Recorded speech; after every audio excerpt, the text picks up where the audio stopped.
The Gravity Hill. I first heard about Gravity Hill the way you hear about most local mysteries. Half as a joke, half as a dare. A coworker showed me a video during a slow night shift.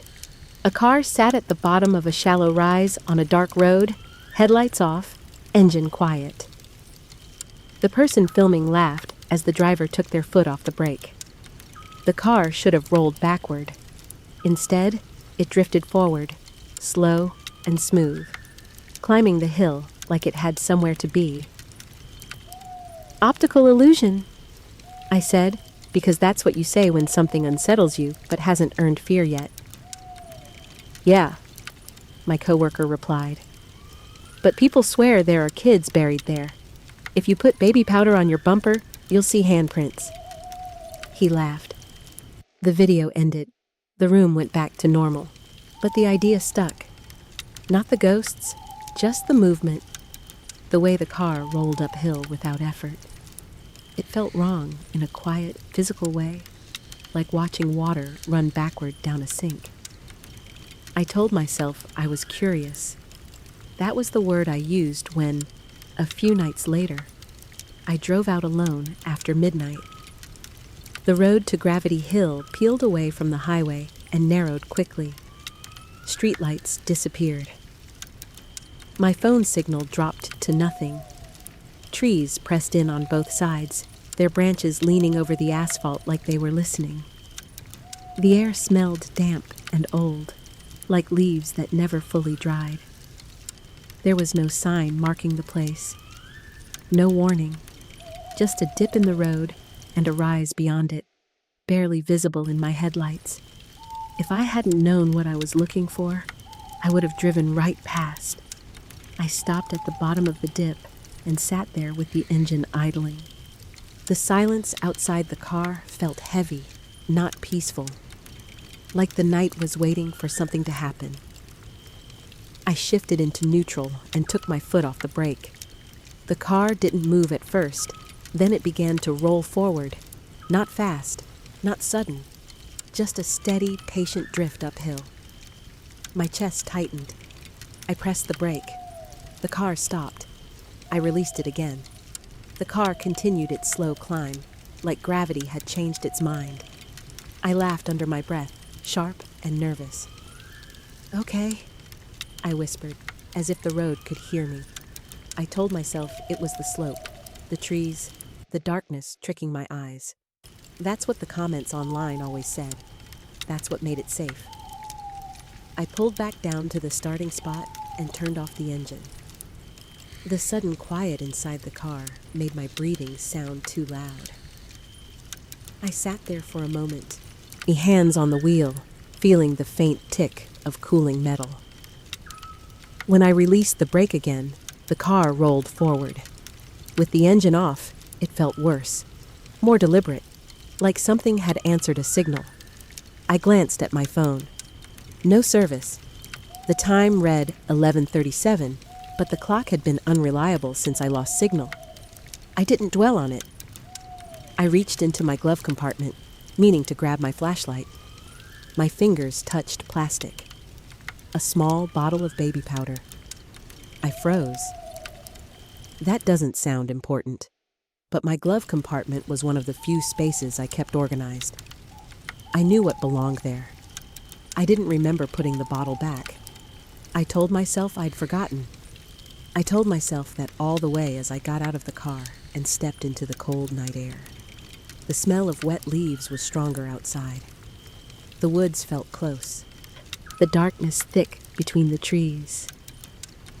I walked to the back of my car and turned on my phone's flashlight. I dusted a thin layer of powder across the trunk. For a moment, nothing happened. Then the powder shifted, not from wind, not from my breath. It moved in soft, dragging lines, like fingertips brushing through it. I leaned closer, heart starting to race. Two small shapes formed near the center of the trunk. Not perfect prints, just impressions. Narrow palms, short fingers, close together, like someone had pressed both hands flat and lifted them away. I stared, trying to convince myself it was uneven powder, that my brain was filling in details that weren't there.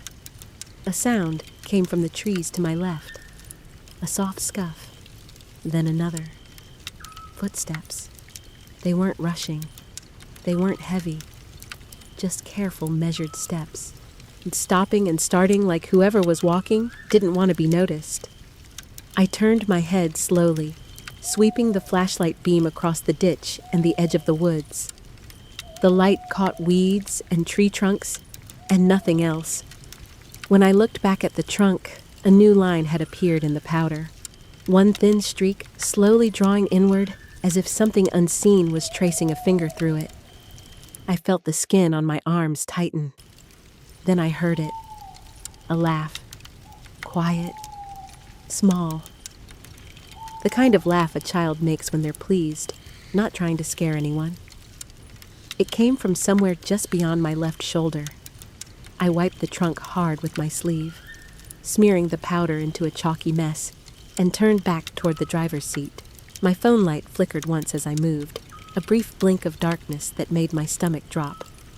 I climbed into the car and slammed the door shut, heart pounding. The engine clicked when I turned the key, then caught on the second try.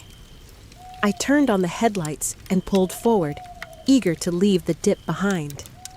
As I reached the top of the hill, the radio turned on by itself. Static filled the car, followed by something underneath it. Thin, distant voices. Not words. Just the sound of children talking all at once, far away, like a playground heard through fog. I reached for the knob and turned it down. The sound didn't change. I shut the radio off completely. The voices lingered for a breath longer, then vanished. I kept driving, eyes locked on the road ahead, telling myself I was almost out, that whatever this place was, it couldn't follow. That's when I noticed the rearview mirror. A faint dusting of white clung to the bottom edge of the glass. And in that powder, 4 small finger marks were pressed downward, as if tiny hands had just let go. I stared at the rearview mirror longer than I should have. The powder clung to the glass in a thin, uneven film. The finger marks were small, too small to belong to any adult. They angled downward, exactly where someone would grip if they were standing on the back bumper, leaning in close. My first instinct was to wipe them away. I reached up with my sleeve, then stopped inches from the glass. I didn't know why. Something about the marks felt recent, not old residue, not leftover dust. They looked fresh, like whatever had touched the mirror had only just pulled its hands back. I lowered my arm and kept driving. The road stretched ahead, empty and dark. My headlights cut a narrow tunnel through the trees, and everything outside that tunnel felt unreal, like a painted backdrop that could move if I looked too closely. I kept glancing at the mirror, half expecting the marks to spread or shift. They didn't. They stayed exactly where they were, steady and patient. I told myself I was overreacting. I told myself this was adrenaline, suggestion, the result of going somewhere I'd already decided was strange. I repeated those thoughts until they lost meaning. A mile down the road, the trees began to thin. The sense of pressure eased slightly, like I was driving out of a low-ceilinged room into open air. I let out a breath I hadn't realized I'd been holding. That's when the car slowed. Not abruptly, just enough that I noticed the engine working harder than it should have. My foot was still on the gas, but the speedometer needle dipped. I frowned and pressed down a little more. The car resisted. It felt the way it does when you're driving into a strong headwind, except the air outside was still. No branches moved, no leaves stirred. Then the steering wheel tugged gently in my hands. Not a jerk, a suggestion. I tightened my grip, heart starting to thud again.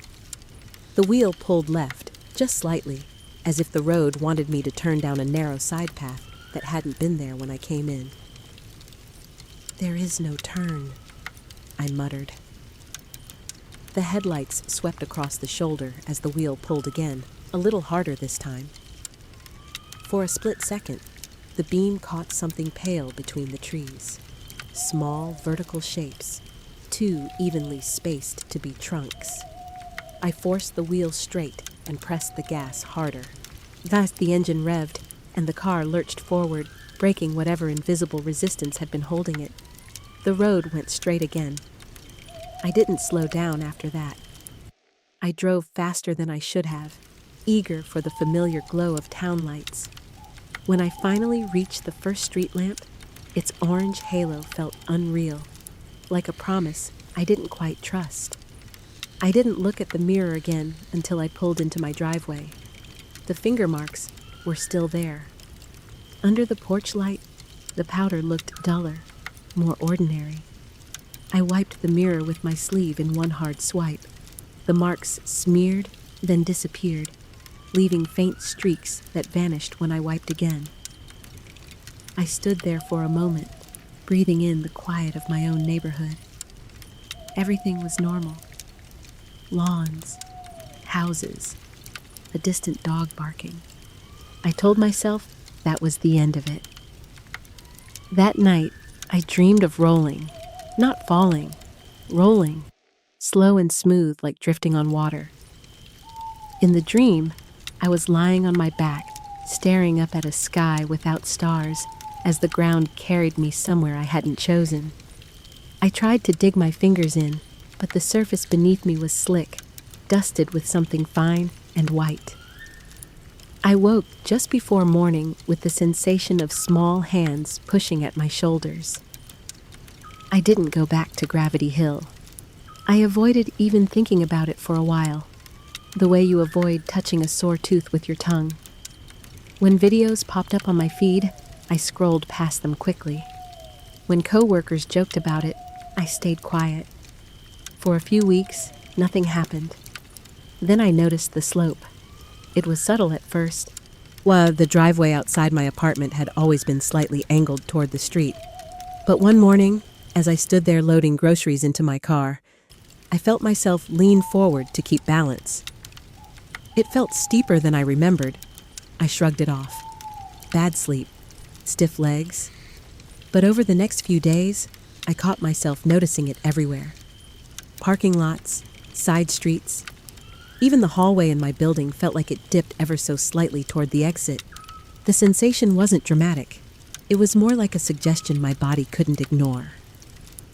The worst part was that my eyes disagreed. Visually, everything looked flat. Normal. But my inner sense of balance kept insisting otherwise, like it had learned a new rule and refused to forget it. One evening, as I stood brushing my teeth, I realized I was bracing my feet against the bathroom floor, leaning back slightly, as if I were standing on a hill. I froze and slowly straightened. The feeling didn't go away. I began to dread stopping my car.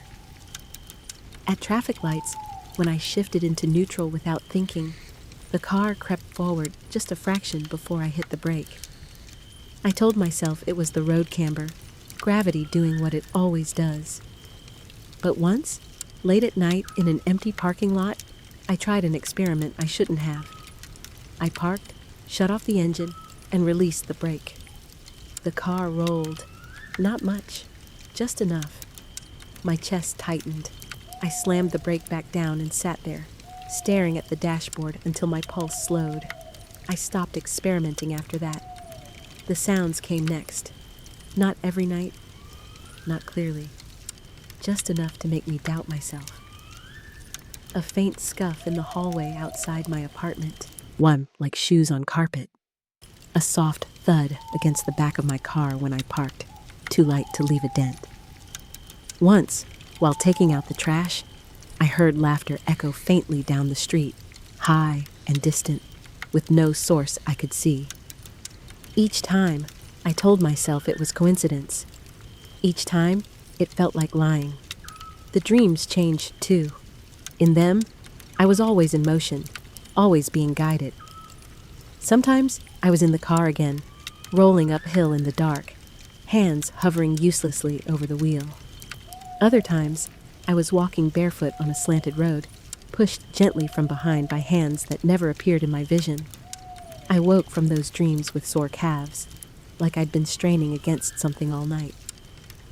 One morning, I found baby powder on my kitchen counter. Just a dusting. A thin smear near the edge, as if someone had brushed past it. I stared at it for a long time, trying to remember when I'd taken the bottle out of the car. I couldn't. I threw it away that afternoon, sealing it deep in the trash bin behind my building. The simple act of doing so made me feel lighter, like I'd removed a splinter. That night, for the first time since Gravity Hill, I slept without dreaming. I thought that meant I was winning. The next evening, I parked on my street after work and sat in the car longer than usual, scrolling through my phone. The sun had just set, and the streetlights were flickering on one by one. I shifted into neutral without thinking. The car rolled forward. I snapped my foot to the brake, heart pounding. I stared out at the street, at the slight downward slope that suddenly looked wrong. Too even, too familiar. My phone buzzed in my hand. No notification, just a vibration, brief and sharp. The screen lit up anyway. 11:37. I sat very still, the memory of that time pressing against my chest. I told myself phone clocks glitch. I told myself numbers repeat. Then, from somewhere behind the car, I felt it. Not a sound at first. A pressure. Like weight being applied. The car rocked almost imperceptibly, the suspension dipping just a fraction. As if someone small had climbed onto the bumper. I didn't turn around. I couldn't. Because deep down, I already knew what I would see if I did. And somewhere, far enough away to be mistaken for memory, I heard a child's laugh drift softly through the evening air, patient and pleased, like it had been waiting for me to stop again. I stayed in the car until the streetlight above me finished warming to full brightness. The pressure on the bumper eased, slow and careful, like someone stepping down without wanting to be noticed. The suspension rose back to normal. My hands were locked on the steering wheel so tightly they hurt. I drove the rest of the way home without looking in the mirrors. Inside my apartment, I turned on every light. The familiar rooms felt smaller than they used to, the walls closer, as if the building itself leaned inward. I checked the locks twice, then a third time. Only when my hands stopped shaking did I sit down. I didn't sleep. Sometime after midnight, I heard it again. Not loud, not close. A faint scuffing sound, like shoes on concrete coming from below my window. I told myself it was someone walking their dog. Someone normal, living a normal night. But the sound didn't move away. It stayed in one place, directly beneath me, repeating in a slow rhythm. Step, pause, step, pause. Always the same distance apart. When it finally stopped, the silence felt heavier than the noise had. The next morning, my car wouldn't start. The engine turned over, coughed, then died. The second attempt did nothing at all. I sat there in the driver's seat, staring at the dashboard while the morning light spilled across the hood. I called in late and walked to the bus stop instead. As I stood there, I noticed the sidewalk sloped gently downward toward the street. I knew it always had, but today the angle felt exaggerated, like the ground was subtly encouraging me forward. I leaned back on my heels without meaning to. At work, I was distracted, clumsy. I spilled coffee. I dropped a stack of papers. More than once, I caught myself bracing my feet as if the floor beneath my desk might start to move. By the time I got home, my car had started again, like nothing had been wrong. I didn't question it. I didn't want answers. That night, the dreams returned. I was standing at the top of Gravity Hill, the road stretching away beneath me, dark and smooth.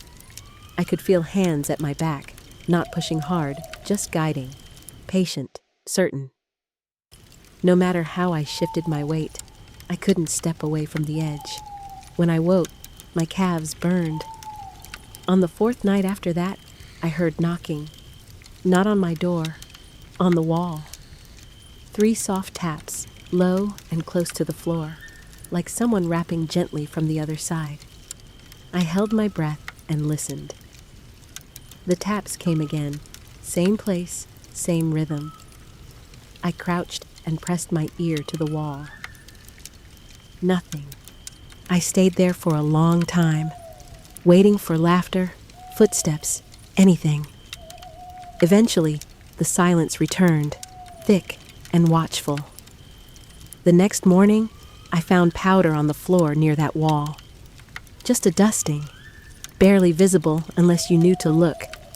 I stared at it until my vision blurred, then wiped it away with a paper towel and threw it out. That was when I realized something I'd been avoiding. Gravity Hill hadn't followed me. I had brought it with me. The sense of slope was everywhere now. In my apartment, in the grocery store aisles, in the parking garage at work. Flat surfaces felt wrong. Stairs felt safer, because at least they admitted they were angled.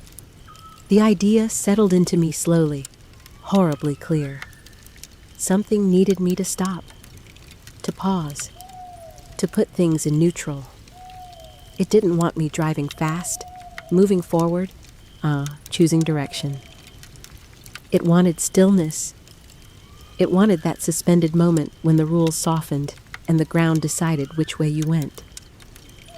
The next time it happened, I was ready enough to recognize it. I was driving home late, street empty, mind elsewhere. I rolled up to a stop sign and pressed the brake. The car idled. My foot relaxed, just slightly. The car crept forward. I slammed the brake down and whispered, "No." The word came out sharper than I intended, echoing inside the cabin. For a moment, nothing happened. Then the rear of the car dipped, just a fraction, like weight settling. I closed my eyes and counted to 5. When I opened them, the street behind me was empty. No movement, no sound. But my phone buzzed. Once. I didn't look at the screen. I already knew what time it was. That was the night I decided to go back. Not because I wanted to, because something was pulling me there. Gently, but persistently. Like a current you don't feel until you're already drifting. I left after midnight, taking the same roads as before. The farther I drove from town, the lighter I felt, like the pressure behind my eyes was easing. My phone lost signal at the same place it had last time. When I reached Gravity Hill, I didn't hesitate. I drove straight into the dip and stopped at the familiar spot. The road looked unchanged, ordinary, quiet. I shut off the engine. The silence wrapped around the car. I took my foot off the brake. The car rolled forward immediately. I didn't get out this time. I watched the road ahead, watched the trees slide past inch by inch. The movement felt smoother than before, almost comforting. "Okay," I whispered. "I'm here." The car slowed, then stopped. The sensation of pressure returned, stronger now. The rear of the car dipped again, deeper than before, like someone heavier had climbed onto the bumper. The interior light flickered. Then I heard it. Footsteps on asphalt. Close, careful, circling. I kept my eyes forward, breathing shallowly. The footsteps stopped behind me. A small handprint appeared on the rearview mirror. Not powder this time. Condensation. Perfectly shaped, pressed flat against the glass from the outside. Another appeared beside it. Then a third, higher up, as if someone were stretching. The The car rocked gently. Once. Twice. And in the quiet, just behind my head, I heard a voice. Not laughing, not whispering. Tired. Calm. Certain. Stop. I didn't turn around. The word lingered in the car like breath on glass. Not a command shouted in anger. Not a threat. It was spoken the way you talk to someone who's already doing what you want. Stop. My foot hovered above the brake, trembling. The car was still rolling, slow and steady, the road carrying me forward inch by inch. I could feel the weight on the bumper clearly now, no longer subtle. It pressed down with calm certainty, like small bodies sitting close together. I am stopped, I whispered, though I wasn't sure who I was trying to convince. The footsteps moved again, closer. I felt them more than I heard them, the faint vibration traveling through the frame of the car. The interior light flickered once, dimming, then brightening again. The condensation handprints on the mirror stayed where they were. They didn't slide. They didn't fade. They waited. You don't need to go anymore, the voice said. It wasn't just one voice now. It layered slightly, thin and close, like several children speaking in perfect unison. The sound crawled under my skin. Let it take you. The car slowed further, almost stopping on its own. I realized then what Gravity Hill really was. Not a trick of the eyes, not a haunting bound to one stretch of road. It was a place where stopping meant surrender, where stillness let something else decide direction. That's why the stories always ended with rolling. Cars in neutral, engines off, people letting go, because letting go was the invitation. My hands tightened on the steering wheel until my wrists ached. I thought about every place since that night where the ground had felt wrong. Every time I'd paused, every moment I'd coasted instead of choosing. This wasn't about the hill. It was about momentum. No, I said, louder this time. The word scraped my throat raw. The pressure on the bumper increased suddenly, the suspension dipping hard. The car rocked, front lifting slightly, as if something was trying to tip the balance. The children's voices sharpened, not angry, confused. Why? The question echoed the one I'd been avoiding since the beginning. Why keep moving? Why resist? Why not rest? Because if I stopped here, if I truly stopped, I knew I wouldn't leave alone. I slammed my foot down on the brake. The car jolted to a halt. For one long second, nothing happened.